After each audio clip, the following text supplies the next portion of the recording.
Bienvenue dans ce module de spécialisation portant sur les travaux sur les voies et à leurs abords. Dans ce module, nous aborderons les sujets suivants.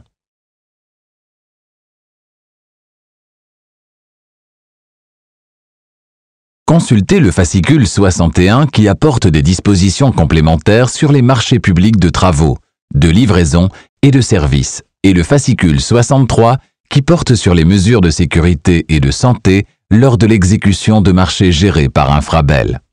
Vous trouverez également des informations concernant les chantiers.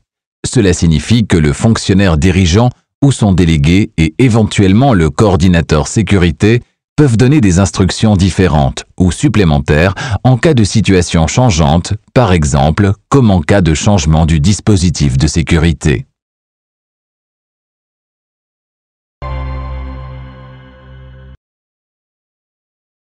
Qui devez-vous contacter dans ces situations?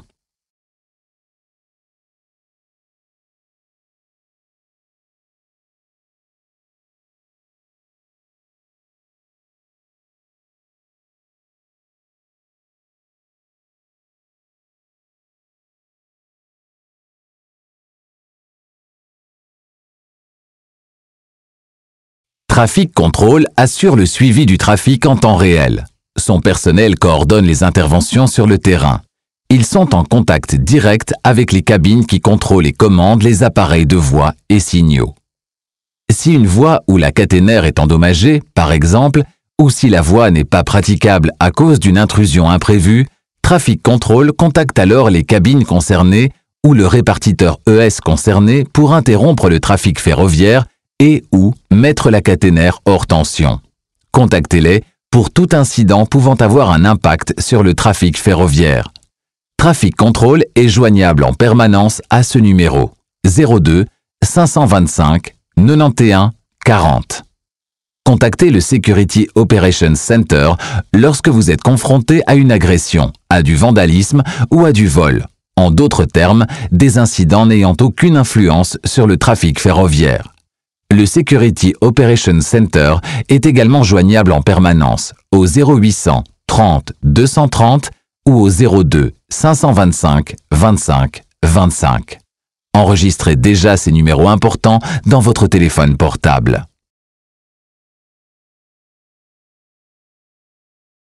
Pour déterminer votre emplacement le long des voies, repérez les bornes kilométriques et hectométriques. Tout comme dans le trafic routier, elles indiquent l'emplacement sur le réseau ferroviaire. Sur les passages, vous trouverez le numéro de ligne et de passage à niveau à l'arrière de la borne. Quelle est la voie normale et quelle est la contre-voie pour le sens de circulation indiqué?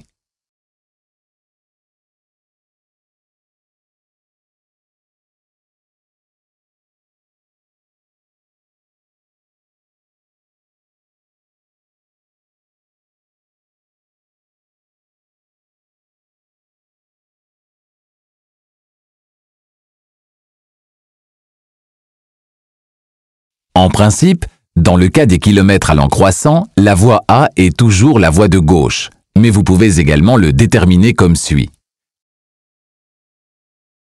La première lettre de la numérotation, indiquée sur la plaque d'identification d'un grand signal d'arrêt non desservi, commence avec un A pour la voie A et avec un B pour la voie B. L'indication peinte sur chaque poteau caténaire en pleine voie se compose de deux chiffres. Le chiffre supérieur indique le kilomètre auquel se trouve le poteau. Le chiffre inférieur est le numéro d'ordre. Si le chiffre inférieur est impair, il s'agit de la voie A. Si c'est un chiffre pair, alors il s'agit de la voie B. Pour les passages à niveau, un symbole est indiqué sur le poteau de la croix de Saint-André ou sur le moteur de la barrière. S'il s'agit d'un X, vous vous trouvez sur la voie A. Lorsque vous vous déplacez le long de la voie A se trouve toujours sur la gauche des bornes kilométriques croissantes. Une borne kilométrique comporte des chiffres blancs sur un fond bleu. Les bornes hectométriques se trouvent de part et d'autre de la voie A et de la voie B. Les chiffres impairs concernent la voie A et les chiffres pairs, la voie B. Une borne hectométrique comporte un fond blanc et des chiffres noirs.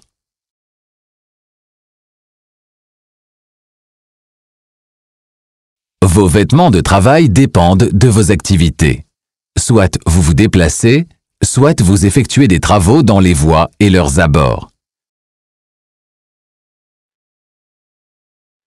Le gilet est jaune fluo réfléchissant IVIS de classe 2 avec bande réfléchissante. Le blouson d'hiver et l'imperméable sont toujours IVIS de classe 3 avec des bandes réfléchissantes. Vous devez toujours porter des chaussures de sécurité pour vous déplacer sur les voies ou pour effectuer des travaux dans les...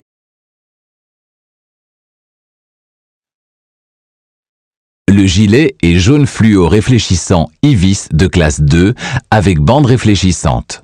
Le blouson d'hiver et l'imperméable sont toujours IVIS de classe 3 avec des bandes réfléchissantes. Pour réaliser des travaux dans les voies et leurs abords, vous devez porter un pantalon jaune fluo IVIS de classe 2 avec bande réfléchissante. Vous devez toujours porter des chaussures de sécurité pour vous déplacer sur les voies ou pour effectuer des travaux dans les voies et leurs abords. Vous devez toujours porter des chaussures de sécurité pour vous déplacer sur les voies ou pour effectuer des travaux dans les voies et leurs abords.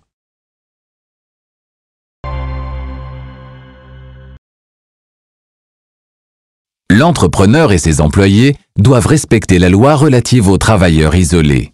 Cela signifie que vous ne pouvez pas être seul à réaliser des travaux dans des conditions dangereuses. Sur les voies, cela s'applique notamment aux travaux dans certains espaces confinés, comme les égouts ou sous certains ponts. Travaux dans des postes électriques à haute tension. Mais également aux travaux dans la zone dangereuse. Si vous travaillez seul dans un environnement dangereux, vous devez être muni d'un système d'alarme, comme un téléphone portable ou une radio, afin que vous puissiez demander de l'aide lorsque cela est nécessaire. Les engins sur les voies et à leurs abords peuvent être dangereux. Nous devons respecter les distances suivantes. En d'autres termes, un engin ferroviaire peut se trouver à une distance maximale de 1,20 m par rapport au rail le plus proche de la voie voisine. Un engin qui travaille à côté de la voie ne peut s'approcher à moins de 1,50 m du rail le plus proche de la voie. Il faut mettre en place une méthode de protection lorsque ces distances ne peuvent pas être respectées ou lorsque des engins ferroviaires fonctionnent à côté d'une voie en service, donc à une distance inférieure à 4,50 m par rapport au rail. Le personnel de l'entrepreneur peut-il placer ou retirer des drapeaux rouges, des panneaux rouges et des pétards?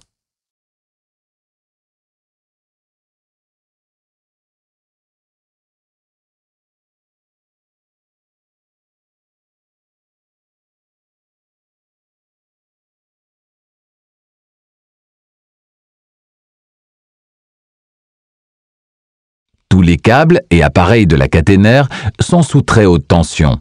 Si vous touchez ou heurtez la caténaire par accident, vous risquez non seulement de vous faire électrocuter, mais il y a également un risque mécanique par rupture ou brûlure des câbles et fils qui peuvent provoquer un déplacement brusque.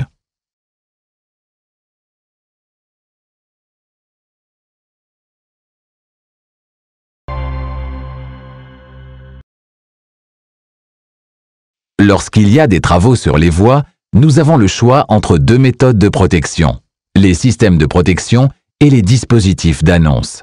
Parmi les méthodes de protection, on retrouve la mise hors service des voies et le blocage des mouvements. Ce sont les méthodes les plus sûres, mais elles ont un grand impact sur la ponctualité du trafic ferroviaire. Les dispositifs d'annonce avec des factionnaires ou des vigies, par exemple, ont un impact réduit sur la ponctualité du trafic ferroviaire, mais sont moins sûrs. Nous essayons tant que possible de choisir la méthode la plus sûre, tout en tenant compte de l'impact qu'elle peut avoir sur la ponctualité du trafic ferroviaire. Quelle méthode de protection a le plus grand impact sur la ponctualité du trafic ferroviaire?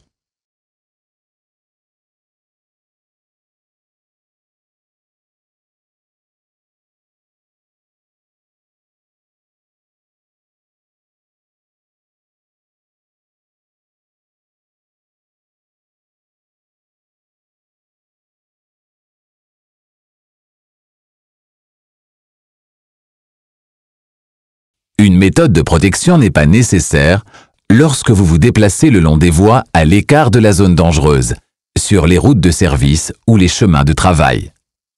Lorsqu'une personne traverse un tronçon dont la vitesse est inférieure ou égale à 160 km/h et que les voies ne sont pas équipées de l'ETCS, uniquement en cas de bonne visibilité et de nécessité absolue, lorsque vous êtes sûr qu'aucune intrusion n'est possible dans la zone dangereuse. Si la voie est mise hors service, il est impossible d'avoir un trafic ferroviaire normal en direction de la zone de travail. Les employés de l'entrepreneur doivent attendre l'autorisation du responsable d'Infrabel pour pénétrer sur la zone de travail.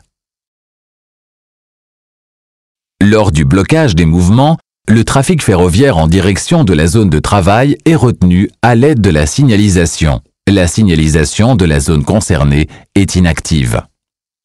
L'agent de sécurité d'Infrabel sur le terrain est en contact avec la cabine de signalisation. Seul l'agent de sécurité d'Infrabel peut déterminer quand l'équipe de travail peut pénétrer dans la zone de travail.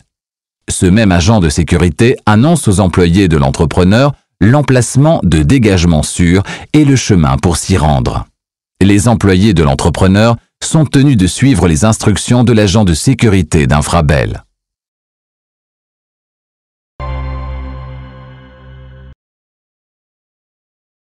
Les employés travaillant sur la voie sont prévenus du trafic ferroviaire approchant à l'aide d'un système d'annonce. Ils quittent alors la zone de travail et se rendent vers l'emplacement de dégagement en empruntant un chemin convenu. Pour s'assurer que le système d'annonce est correctement mis en place et adapté, un responsable de la sécurité d'Infrabel ou l'agent de sécurité est toujours présent sur place. L'agent de sécurité d'Infrabel est responsable de la sécurité et détermine l'emplacement de dégagement et le chemin à emprunter. Le factionnaire d'Infrabel effectue les annonces du trafic ferroviaire. Les employés des entrepreneurs sont tenus de suivre les instructions des agents de sécurité et des factionnaires. Un système d'annonce avec factionnaire n'est possible que lorsque la vitesse est inférieure ou égale à 160 km/h, lorsqu'il y a des dispositifs de signalisation aux abords des voiries et lorsqu'un grand signal d'arrêt n'est pas commandé. Les trains se rapprochant de la voie de chantier ou des voies à proximité, à une distance inférieure ou égale à 4,50 m, sont annoncés à temps. Les trains passant sur les voies en service, devant être traversés pour se rendre au lieu de l'emplacement, sont également annoncés. L'annonce se fait avec une alarme, par exemple avec un coup de klaxon du factionnaire. Le système d'annonce est testé à l'avance.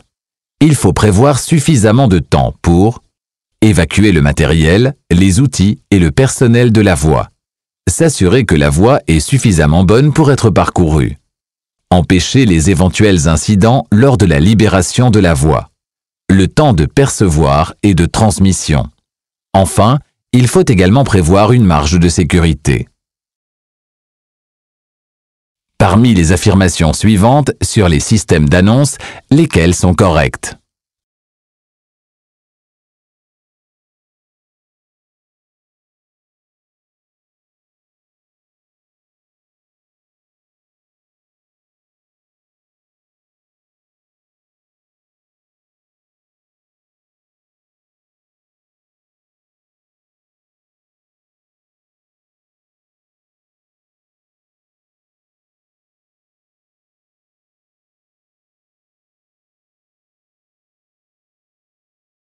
Le factionnaire a les responsabilités suivantes.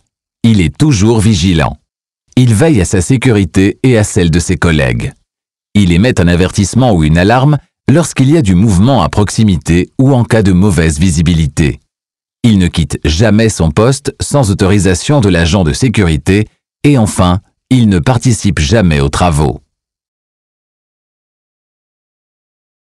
À quoi reconnaît-on un factionnaire et quel est son équipement?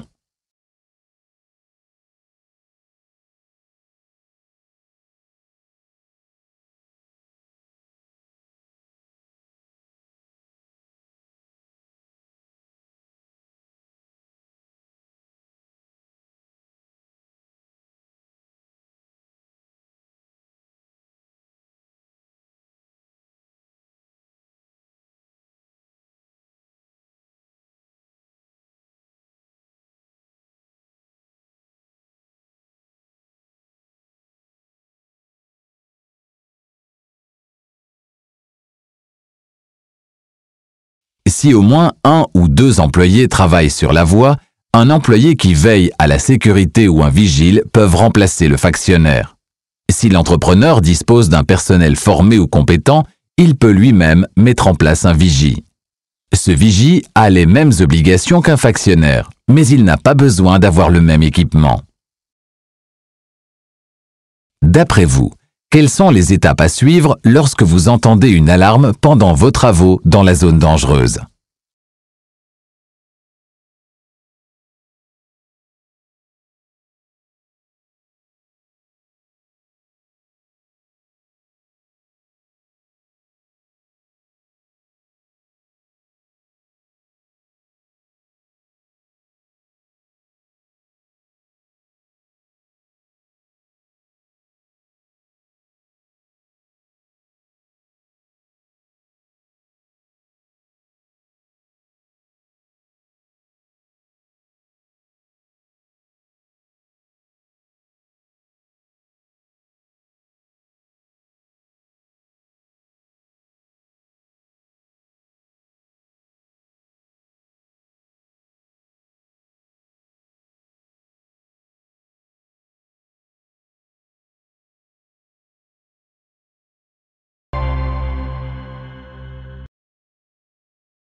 Vous êtes arrivé à la fin de ce module.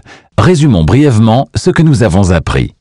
Contactez Traffic Control en cas d'urgence pouvant avoir un impact sur le trafic ferroviaire. Si vous devez indiquer votre emplacement par téléphone, sachez que la voie A est la voie de circulation de gauche par rapport aux pancartes kilométriques croissantes. N'effectuez jamais de travaux seul, dans des conditions dangereuses, et assurez-vous d'avoir un dispositif d'alarme avec vous. La mise hors tension d'une voie a un plus gros impact sur le trafic ferroviaire qu'un blocage de la circulation. Mais nous choisissons tout de même ce système de sécurité parce qu'il a le moins d'impact sur la sécurité. Pour conclure, le factionnaire d'Infrabel effectue toutes les annonces de trafic ferroviaire.